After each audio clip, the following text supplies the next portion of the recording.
श्री मनाचे श्लोक यातील 13वा श्लोक. मना सांग पहा रावणा काय झाले, अकस्मात ते राज्य सर्वे बुडाले. म्हणून कुडी वासना सांडी वेगी, बळे लागला काळ हा पाठी लागी. याचा अर्थ असा आहे की मना सांग पहा रावणा काय झाले. हे मना तुम्हाला सांग की रावणाचं काय झालं. अकस्मात ते राज्य सर्वे बुडाले म्हणजे त्याच्या ध्यानीमनी नसताना देखील त्याचे जे साम्राज्य होतं ते पार धुळीला मिळालं.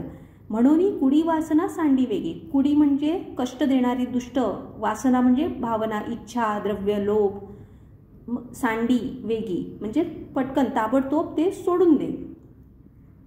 म्हणून कुडी वासना सांडी वेगी म्हणजे दुष्ट भावना किंवा वासना असेल ते ताबडतोब सोडून दे. बळे लागला काळ हा पाठी लागी. बळे म्हणजे खूप सामर्थ्याने मृत्यू जो आहे ना त्याचा पाठलाग करत राहिला तो. म्हणून रामभक्ती करावी. जय जय रघुवीर समर्थ. श्री मनाचे श्लोक यातील 14वा श्लोक. जीवा कर्मयोगे जनी जन्म झाला, परिशेवटी काळमुखी निमाला. महाथोर ते मृत्यूपंथेचे गेले, किती एक ते जन्मले आणि मेले. याचा अर्थ असा आहे की जेव्हा कर्मयोगे जनी जन्म झाला, कर्मयोगाने प्राणीमात्रांना या जगामध्ये जन्म मिळाला. परिशेवटी काळमुखी निमाला.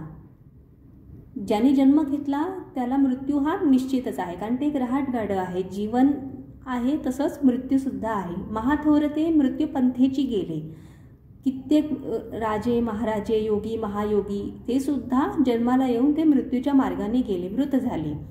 किती एक ते जन्मले आणि मेले. म्हणजेच काय तर हे एक रहाटगाडं आहे. कालशक्ती जी आहे ना, ते कालचक्र जे आहे ना ते सत्य आहे, हे तुम्ही समजून घेतलं पाहिजे, असा याचा अर्थ होतो. जय जय रघुवीर समर्थ.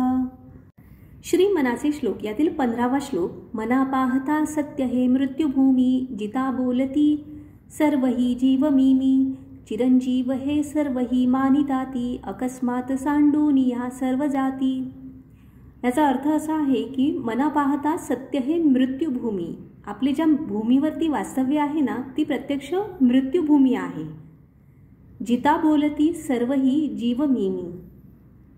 जिता म्हणजे जिवंत असताना सगळे प्राणी मात्र काय म्हणतात, मीमी. मीमीचा अर्थ काय आहे की मी अमर आहे, मी अमर आहे, मला काही मृत्यू येणार नाही, असं इथले प्राणी मात्र बोलत असतात.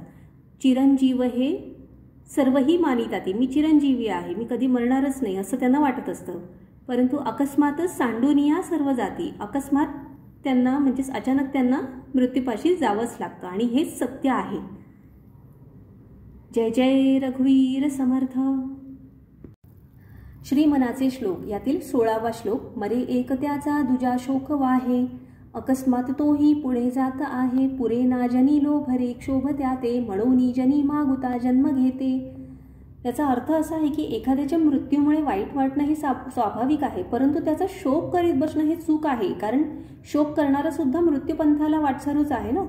त्यामुळे लोभ किंवा आसक्ती उत्पन्न झाली म्हणजे क्षोभ उत्पन्न होतो. क्षोभ म्हणजे अस्वस्थता. त्यामुळे ही जी आसक्ती आहे, हा क्षोभ जो आहे ना, अस्वस्थता आहे, ती पुन्हा जन्म घेण्याचे कारण बनते. त्यामुळे लोभाने पुनर्जन्म आणि त्यामुळे पुन्हा मृत्यू असे हे जन्म मृत्यूचे चक्र फिरत राहते. आणि हे समजून घेणे म्हणजे विवेक. त्या शक्तीने लोभमुक्त जीवन जगणे म्हणजे जन्ममृत्यूच्या चक्राबाहेर प्रवेश, म्हणजेच अमरत्व, म्हणजेच मोक्ष. म्हणून भक्तिपंथ महत्त्वाचा आहे. जय जय रघुवीर समर्थ. श्री मनाचे श्लोक यातील 17वा श्लोक. मनी मानव व्यर्थ चिंता वाहते, अकस्मात होणार होऊन जाते. घडे भोगणे सर्वही कर्मयोगे, मती मंदते खेद मानी वियोगे. याचा अर्थ असा आहे की मानव मनामध्ये व्यर्थ चिंता करत राहतात. काही झालं तरी दुःख करून घेण्याची खूप सवय झालेली असते माणसांना.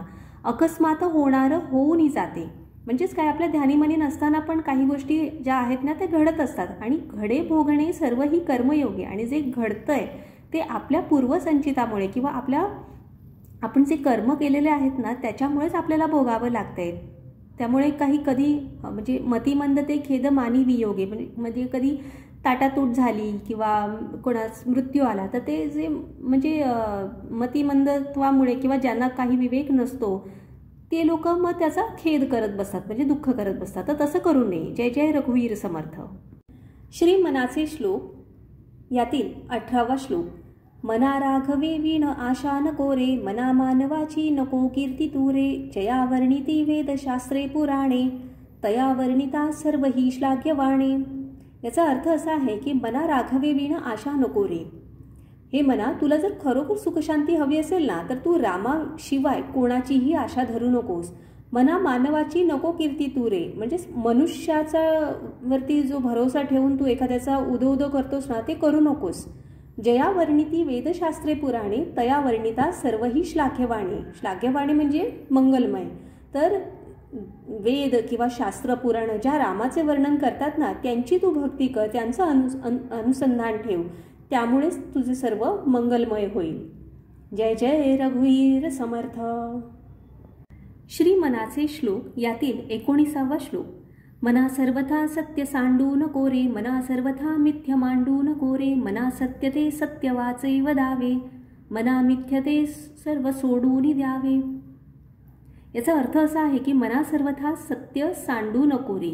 म्हणजे हे मना तू सत्य कधी सोडू नकोस. मना सर्वथा मिथ्य मांडू नको रे. मिथ्य म्हणजे खोटे, खोटेपणा किंवा दुःख देणाऱ्या ज्या गोष्टी असतात ना तर त्याचं म्हणजे त्याला महत्त्व देऊ नकोस, खोटेपणाला महत्त्व देऊ नकोस. मना सत्य ते सत्य वाचे वदावे. जे सत्य असतं ना, वाचे वदावे म्हणजे तोंडाने बोलावे, सांगावे. सत्यच फक्त तोंडाने बोलायचं. मना मिथ्य ते सोडून द्यावं. मिथ्य म्हणजे खोटेपणा, खोटेपणा कधीही सोडूनच द्यावा. जय जय रघुवीर समर्थ. श्री मनाचे श्लोक यातील 20वा श्लोक.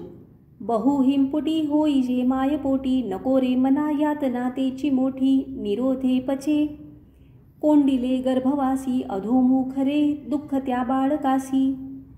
याच्यामध्ये असं लिहिलेलं आहे, याचा अर्थ असा आहे की दुःख जे असतं ना मानवाचं ते त्याच्या जन्माच्या आधीपासून पण असतं. म्हणजेच काय तर इथे हे सांगितलेलं आहे की आईच्या पोटात असताना सुद्धा, म्हणजे बहु हिंपुटी होई जे मायपोटी. हिंपुटी म्हणजे दुःखी, कष्टी. आईच्या पोटात असताना पण जीवाला खूप त्रास होत असतो. नको रे मना यातना तेची मोठी. त्याला असं वाटत असतं की नको रे बाबा या यातना, किती यातना आहेत या पोटामध्ये. निरोधे पचे कोंडिले गर्भवासी. आतल्या आत त्याचा जीव कोंडल्यासारखा होतो कारण त्याला बाहेर पडायला मार्ग नसतो. अधोमुख रे दुःख त्या बाळकासी.